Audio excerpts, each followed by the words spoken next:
You're telling me these primitives don't even have basic plasma weaponry?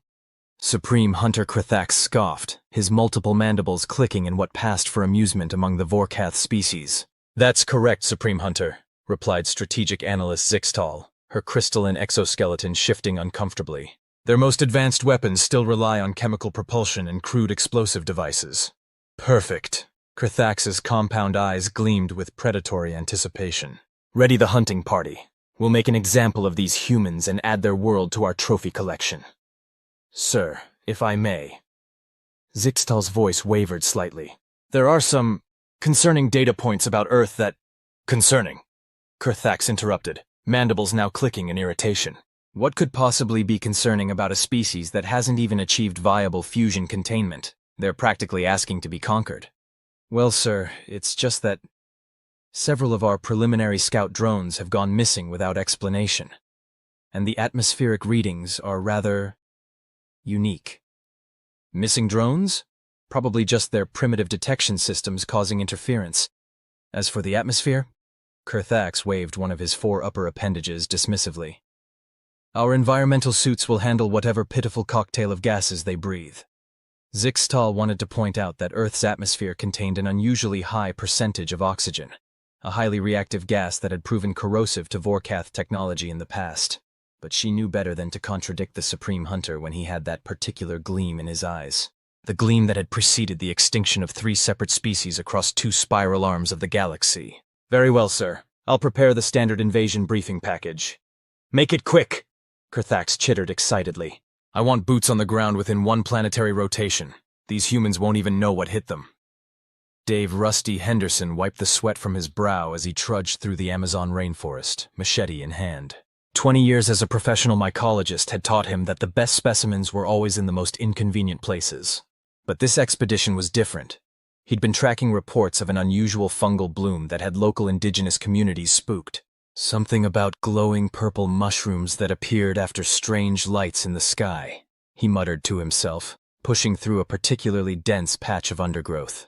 Probably just another false alarm, but he stopped short. There, in a small clearing ahead, was exactly what he'd been looking for. And it was definitely not a false alarm. The fungal growth covered nearly 30 square meters, its purple-tinged caps pulsing with an otherworldly bioluminescence. But what really caught Rusty's attention was the partially dissolved alien spacecraft in the center of the bloom. Well, he said, pulling out his satellite phone. I better call this in. Krithax's hunting party made planetfall exactly where their preliminary scans had indicated the least technological development, deep in what the humans called the Amazon rainforest. Their stealth systems were, of course, far beyond anything Earth's primitive sensors could detect. Spread out and establish a perimeter. Krithax ordered his elite team of 12 hunters. Remember, we want to study their tactics before we begin the main invasion. No unnecessary killing until... A strange chittering sound interrupted him. It wasn't coming from any of his hunters. What is that noise? Demanded Subcommander Ixvac. Local wildlife, Krithax dismissed. Nothing our suits can't handle. Now, as I was saying, the chittering grew louder, closer. And then Krithax noticed something disturbing. Tiny spores beginning to accumulate on his environmental suit's exterior sensors. Status report, he barked. What are these particles? Sir! One of his hunters called out in alarm. My suit's integrity is being compromised. Some kind of biological agent is... Ah! The scream cut off abruptly as the hunter's communication system failed.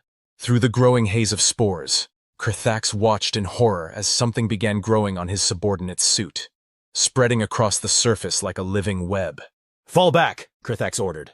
Emergency protocols, get back to the ships! But it was too late. The fungal growth was spreading faster than they could move, consuming their advanced technology like it was nothing more than nutrient-rich substrate. Krithax felt his own suit systems beginning to fail as the alien organisms found microscopic ways through the supposedly impenetrable barrier. Dr. Sarah Chen stared at the lab results in fascination. This is incredible, she breathed, looking up at her colleagues gathered around the secure containment facility. The fungal species appears to have evolved specifically to target synthetic materials. It's breaking down complex polymers and metallic alloys like their sugar. But how is that possible? Asked Dr. Rodriguez, peering through the observation window at the samples they'd collected from the Amazon site. Nothing on Earth should be able to metabolize these alien materials so efficiently. Sarah's eyes sparkled with academic excitement. That's just it. I don't think this is strictly terrestrial anymore. Look at the genetic markers. This appears to be one of our native cordyceps species, but it's undergone rapid mutation after exposure to the alien technology. It's like Earth's biology took one look at these invaders and said, "Oh, new food? Don't mind if I do." So you're telling me, drawled Rusty from his corner of the room, that my mushroom hunting accidentally discovered Earth's first line of defense against alien invasion? More than that, Sarah replied. Based on the spread rate and the spore distribution patterns we're seeing, I'd say your mushrooms just won Earth's first interstellar war. The Vorkath High Council chamber was unusually quiet as Zixtal delivered her report. And you're certain? Asked High Counselor Vextrix, her voice barely above a whisper. The entire hunting party? Even Supreme Hunter Krathax? Yes, High Counselor. The last transmissions we received indicated some form of biological weapon. But our analysis suggests it wasn't engineered. It was natural. The planet's own ecosystem adapted to target our technology and personnel. Impossible! Shouted one of the junior counselors. No primitive world could— With all due respect, Zixtal interrupted, her crystalline form practically vibrating with nervous energy. I tried to warn them. Earth's biosphere is unlike anything we've encountered. The high oxygen content, the aggressive adaptation rate of their microscopic life forms, the sheer diversity of their biological weapons. They don't need plasma rifles or fusion bombs. Their entire planet is a weapon. The chamber erupted in alarmed chittering as the implications sank in. Order! Demanded Vextrix. Once the noise died down, she turned her compound eyes to Zixtal. Your recommendations? We quarantine the entire system, Zixtal replied without hesitation. Mark it as a death world. No further contact, no attempts at conquest. We leave them alone and pray they never develop interstellar travel, because if they do— She paused, remembering the final images transmitted by Krathax's suit cameras, the beautiful, deadly purple glow consuming everything in its path. If they do achieve spaceflight, they won't even need to develop weapons. They'll just bring their mushrooms. 6 months later, Rusty sat in his favorite campus pub, nursing a beer and looking at the framed newspaper article on the wall. The headline read, "Mysterious fungal bloom destroys evidence of alleged UFO crash. Leading mycologists baffled." He smiled to himself, thinking about the classified lab deep underground where Sarah and her team were still studying the samples. The government had decided to keep the whole thing quiet, probably for the best, really. Who would believe that Earth's first alien invasion was thwarted by a mushroom? His phone buzzed. A text from Sarah. You'll never guess what the latest samples are doing. Buy you dinner if you come see. Rusty chuckled and finished his beer. The funny thing about mushrooms, he mused as he headed for the door, is that they're always full of surprises, just like Earth itself. As he stepped outside into the warm evening air, he glanced up at the stars and wondered if anyone up there had learned their lesson. Probably not, he decided. Somebody else would try eventually. But that was okay. Earth's silent killers would be waiting, ready to remind the galaxy that sometimes the deadliest weapons don't announce themselves with explosions and energy beams. Sometimes they just quietly grow, 3 years later. You've got to be kidding me, Rusty muttered, staring at the specimen container in Sarah's lab. They're doing what now? Sarah couldn't contain her excitement as she adjusted the microscope settings. Look for yourself. The latest generation has developed some sort of quantum entanglement properties. It's like they're communicating across space-time. The purple-tinged fungal sample pulsed gently in its containment unit, looking deceptively ordinary for something that was casually breaking the laws of physics. Remember how the original samples could only break down synthetic materials? Sarah continued, practically bouncing on her feet. Well, these new ones aren't just breaking them down. They're reorganizing the molecular structure into complex quantum networks. It's like they're building some kind of— Well, we don't even have a word for it yet. Rusty rubbed his temples. So let me get this straight. Not only did my mushrooms eat an alien invasion force, but now they're evolving into some kind of quantum computing fungal network? Pretty much. Sarah beamed. The military guys are losing their minds over the possibilities. But that's not even the best part. There's a best part? We found more crash sites. Rusty groaned. Let me guess. The aliens came back for round 2? Oh no, these are old. Really old. Sarah pulled up some satellite imagery on her tablet. Remember those stories about mysterious structures deep in uncharted parts of the rainforest? Turns out some of them aren't ruins at all. They're ancient crash sites where the fungal network has been evolving for centuries, maybe even millennia. You're telling me Earth has been getting invaded this whole time, and our mushrooms have just been quietly handling it? Looks that way, Sarah grinned. But here's the real kicker. We think the fungi might be trying to communicate with us. Communicate? Rusty raised an eyebrow. How? Before Sarah could answer, one of her junior researchers burst into the lab, out of breath. Dr. Chen, you need to see this. The quantum network. It's showing patterns. They rushed to the main observation room, where dozens of screens displayed real-time data from the fungal samples. The patterns pulsing across the monitors were unlike anything Rusty had ever seen. Beautiful, complex, and undeniably intentional. Are those star maps? He whispered. Sarah nodded slowly. The fungi aren't just defending Earth anymore. They're showing us everywhere else they've stopped an invasion. And, she paused, tapping a few commands into the nearest console. They're showing us where the aliens came from. Why would they do that? Because, Sarah's eyes gleamed with a mixture of excitement and trepidation, I think they want us to take the fight to them.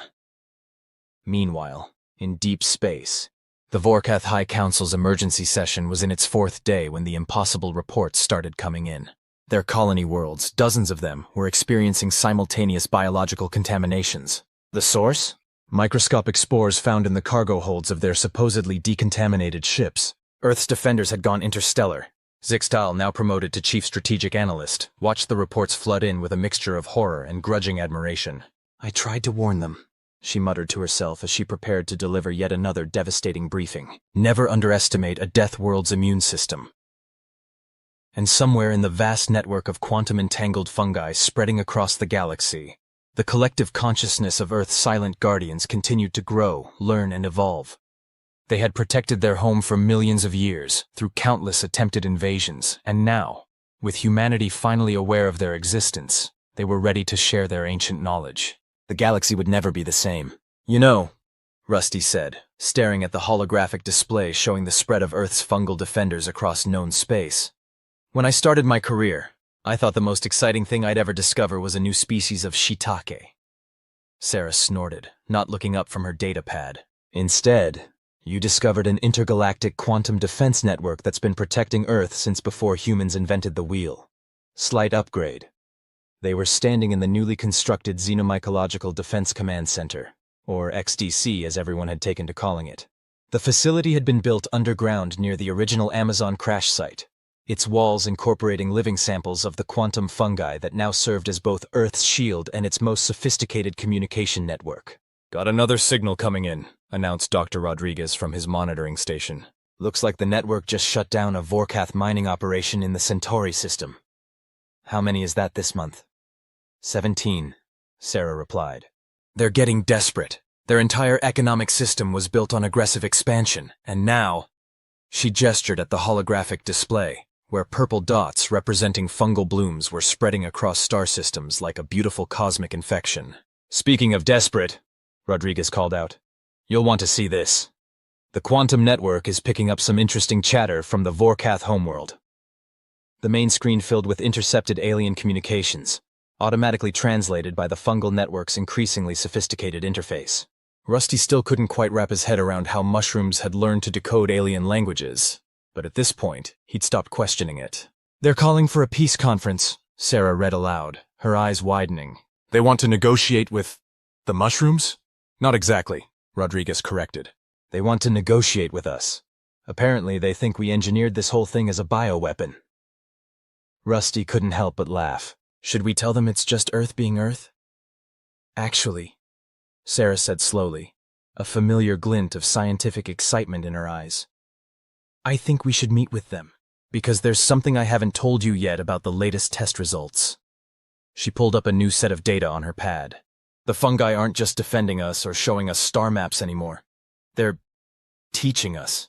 All those quantum properties they developed, they're showing us how to replicate them in our own technology. If I'm reading this correctly, they're trying to help humanity advance to the point where we can take our place as active partners in galactic defense.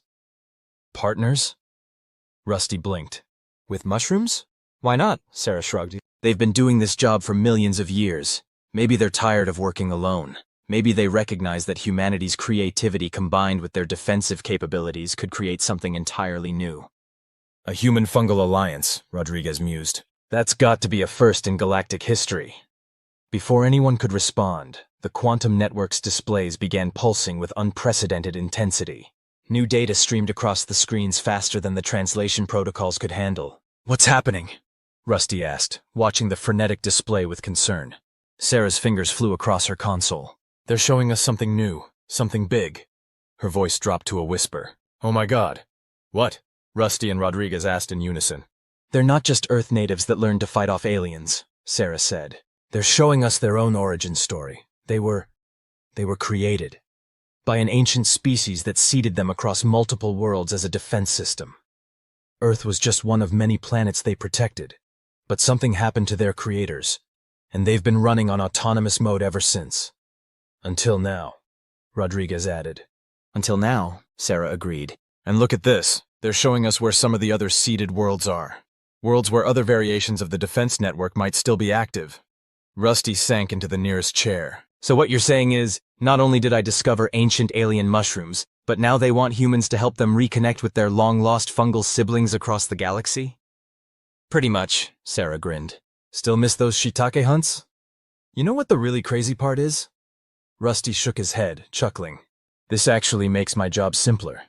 Instead of trudging through rainforests looking for new species, now the mushrooms just tell us where to find them. The quantum network pulsed again, this time with what they had learned to recognize as amusement. The fungi, it seemed, had developed a sense of humor over their millions of years of evolution. So, Rodriguez said, what do we tell the Vorkath? Do we accept their peace conference? Sarah looked at the latest data streaming in from the network. I think we do, but not as Earth's representatives alone. We go as part of something bigger. She gestured at the display showing the vast interconnected web of fungal defenses spreading across space. We go as part of the Galactic Defense Network. Let's show them what happens when humanity and Earth's silent guardians work together. They wanted our planet's resources, Rusty mused. Instead, they're going to get mushroom diplomacy. The quantum network pulsed once more, and this time, they all could have sworn it was laughing. The Vorkath Peace Conference was held, ironically enough, on a space station that had been thoroughly colonized by Earth's fungal defenders. The purple-tinged growths covered every surface of the designated meeting chamber, serving both as decoration and a not-so-subtle reminder of why they were all there. Is it just me? Rusty whispered to Sarah as they waited for the Vorkath delegation. Or are our mushroom friends showing off a bit? Sarah adjusted her formal uniform, the new Xenomycological Defense Command dress blacks with their distinctive purple trim. Can you blame them? After millions of years of silently defending planets, they finally get to take credit for their work. The quantum network hummed around them, its bioluminescent displays creating an ethereal atmosphere in the chamber. They'd discovered that the fungi had a flair for theatrics when given the chance. The door hissed open, and the Vorkath delegation entered. High Counselor Vextrix led the group, followed by a familiar crystalline form that made Sarah smile. Zixtal, the analyst who had tried to warn them about Earth in the first place. Representatives of Earth, Vextrix began, her mandibles clicking nervously as she eyed the fungal growth surrounding them. And representatives of the Defense Network, we come seeking terms. Funny how that works out, Rusty couldn't help but comment. A few years ago you came seeking conquest. Zixtal stepped forward. If I may, High Counselor? At Vextrix's nod, she continued. We've been analyzing the spread of the network through our territory. It's not just defensive, is it? It's rehabilitative. Sarah nodded. The fungi don't just destroy invasive technologies. They transform them, integrate them into something new, something better. The quantum properties they've developed allow them to reshape matter at the fundamental level. We've noticed, Zixtal replied dryly. Several of our mining worlds have been completely reorganized. The toxic waste we left behind, gone. The stripped resources, somehow replenished. It's as if the network is healing the damage, Sarah finished. That's exactly what it's doing. The ancient species that created it. We call them the gardeners now. They didn't just make a weapon, they made a restoration system for the entire galaxy. The quantum network pulsed in confirmation, displaying elaborate patterns that showed the before and after states of various worlds the fungi had corrected. And now you want us to what? Vextrix demanded. Submit to being restored by these organisms? Actually, Rusty said, surprising himself by speaking up, we're offering you a chance to help. The network isn't just Earth's anymore. It's showing us that there are dozens of worlds where different versions of the defense system evolved along different paths. Some focused on healing, others on communication, others on technological integration. The gardeners, Sarah continued, created a distributed system of ecological protection. But they disappeared before it could reach its full potential. Now, with spacefaring species like humanity, and yes, the Vorkath, the network can finally fulfill its original purpose. Which is? Zixtal asked, her crystalline form reflecting the purple bioluminescence in fascinating patterns. Sarah smiled. To nurture life, all life, even the kinds that sometimes make mistakes. The chamber fell silent as the implications sank in.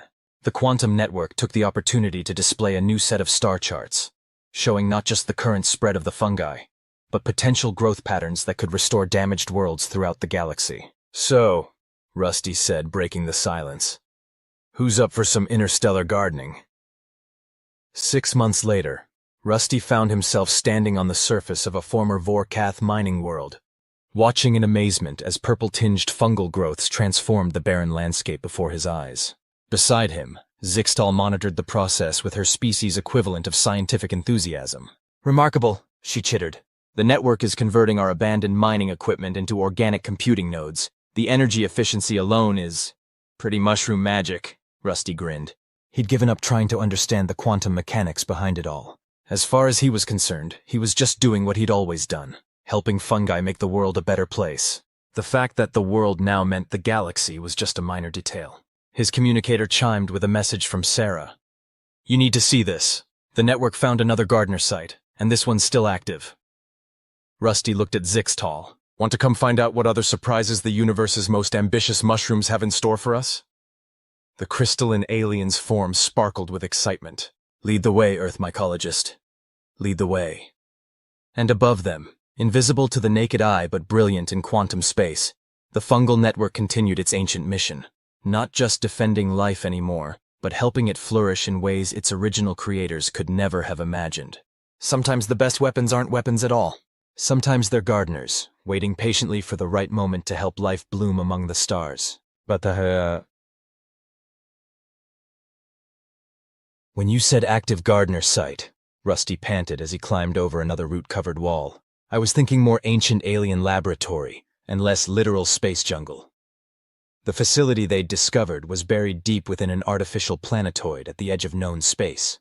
Over the millennia, the fungal network had transformed the entire structure into a living, breathing ecosystem. Purple-tinged vegetation covered every surface, pulsing with that now familiar quantum bioluminescence. That's the beauty of it, Sarah called back, her handheld scanner sweeping the organic corridors ahead. The gardeners didn't believe in separation between technology and biology. Everything they built was meant to eventually become part of the living systems they created. Zixtal brought up the rear of their small expedition, her crystalline form reflecting the bioluminescent patterns in hypnotic ways. My species spent millennia conquering worlds, and all this time the real power was in nurturing them instead. Speaking of nurturing, Rusty said, pausing to examine a particularly interesting growth pattern. Anyone else notice how the fungi here are different? They're more structured somehow. Sarah nodded excitedly. The quantum readings are off the charts. This isn't just another defense node. It's more like a library? Or maybe a seed bank? As if in response to her words, the organic walls around them pulsed with new patterns.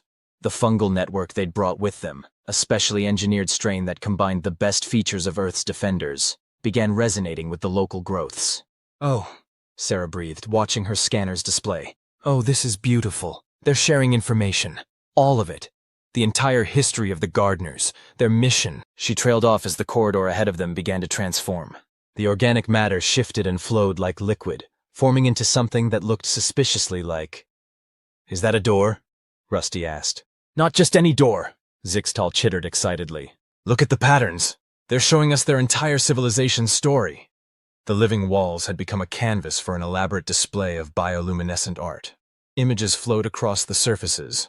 The rise of the gardeners, their discovery of the fundamental connection between quantum mechanics and organic life, their realization that the galaxy's ecosystems were meant to be interconnected. Their creation of the defense network as a way to protect and nurture that connection. They didn't disappear, Sarah whispered, reading the data streaming across her scanner. They evolved, merged with their own creation. The fungi we've been working with, they're not just a defense system left behind by the gardeners. They're what the gardeners became. The door ahead of them spiraled open like a blooming flower, revealing a vast chamber that defied conventional physics. Quantum-entangled fungal growths created structures that existed in multiple dimensions simultaneously, their purple bioluminescence telling stories in light and shadow. "Welcome," said a voice that wasn't quite a voice, more like a thought translated directly into their minds by the fungal network. "We have been waiting a very long time for species ready to join us." Rusty looked at his companions. Sarah, the scientist who had helped decode the fungi's quantum language. Zixtal, the former enemy-turned-ally who had learned to see beyond conquest. Then he looked at the impossible garden growing in quantum space before them. "Well," he said with a grin, "I always did want to learn from the masters. Though I have to admit, this is a bit more advanced than my old mycology professors had in mind." The chamber filled with something that felt like laughter, the kind of joy that transcended species and even physical form. The gardeners, it seemed, had maintained their sense of humor through their evolution. "You think this is impressive?" the network communicated. "Wait until you see our spore collection." And so began the next chapter in the story of Earth's silent defenders. No longer just guardians, but teachers, showing humanity and their former enemies alike how to tend the greatest garden of all, the living galaxy itself.